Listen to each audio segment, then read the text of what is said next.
Hi, Universal 144. Date doesn't matter. I'm just going to shuffle to distract, my mind from bullcrap. So, I already know, okay?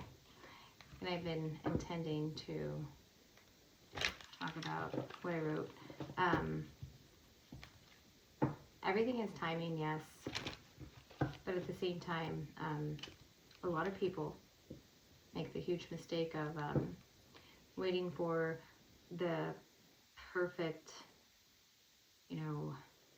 moment to do something that they really want to do. Okay? So there's a difference between what you really want to do and then what you would like to do, right? So what you like to do has a season, an ebb and flow, right? When you're connected, you understand, it's probably not smart to go out in the middle of winter and try to plant your garden, right? That's just not reality. It's not practical, it's not real, right?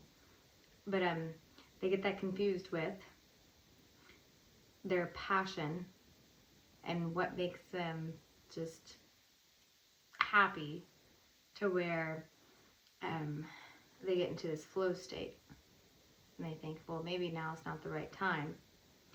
And people get in that mindset because they allow others to dictate their own happiness. Okay. So the thought form will come to you, right? And you get really excited about it. And as soon as you start telling people about it, okay, you can drain that thought form, life force energy of the thought form and not do it because other people are not supposed to know about it. You're supposed to act first, okay? Right? So without your action, and then you're looking for approval, seeking this outside approval, you diminish that thought form and it goes away.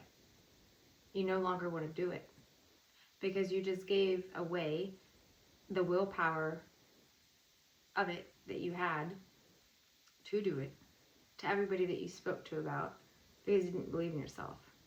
Value, okay? Self-value. That goes back to that seed. You don't need approval to do something that makes you feel good. It's for the highest good, right? Okay.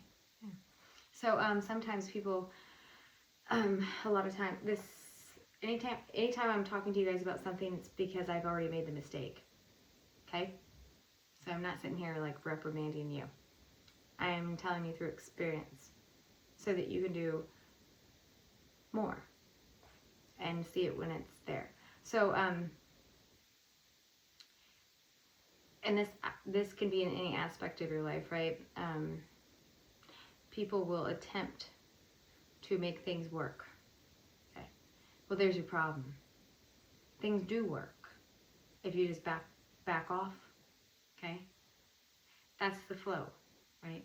So it's all intertwined, but sometimes it takes messing up so many times to understand, overstand what you were doing wrong in the whole process. Because you put a value on something that was coming through you to create, and then dispelled its energy by just like diluting it by speaking about it with people who don't understand you. Okay. And the only reason why you talk to people who do not understand you and look for validation from them is because you don't know yourself. Okay. Yeah. A lot of stories will say the wise man or woman came down from the mountain after being in a period of hermit. Okay. They come down, they have all these thought forms, pure, this and that, and they teach. Well, they don't tell you what they just learned. They put it into action. They started doing it when they came down from the mountain.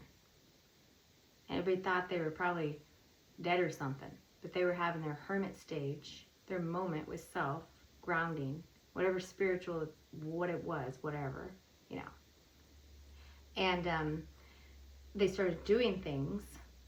They had a whole new clear mind, no distractions up there. They cleared all those, saw themselves, knew themselves, came back into the village, the town, right? Started doing things. And everybody's looking at it like, what the Linda? Like, what is this person doing? Like, what? You know? And the person just kept doing it. And then everybody's like, oh, that's okay. Could you imagine being away for like a decade? And who knows? You know, everything's fabricated that's put in those. But the idea, the moral of the story is still the same. Could you imagine coming back down and wanting to talk? Like, probably the only thing you ever talked to is animal, bird, wind, earth, this and that. You know, got yourself whatever, and you come down and you start doing things, and it's like monkey see, monkey do. Because you're a pure conduit without any distraction, and people are like, why is so-and-so doing this? Why is so-and-so doing that? But they just stare at you because they think you're nuts. Because you kind of are in their mind. Because you lost your mind and got it back. Like, so they're just looking at you like you're this creature that's been locked up forever. Everybody's heard about you, and you come back and you start doing things. And when you're questioned and you get back to the lingo, the language, you start explaining and teaching. Okay. But it took you, right, your sacrifices in that to take the time out to change that whole entire village. Okay. To create the shift. So when you get a thought form, okay, and you're highly passionate about it and excited, why go look outside yourself for validation of it? You know, that should be your validation. And just do it and see what happens. So, whatever it is, for the highest good, right? It comes to you. You don't go to it. It comes to you. It's there. If it's for your highest good, it will be. It will occur. You can block yourself from these thought forms that are really beneficial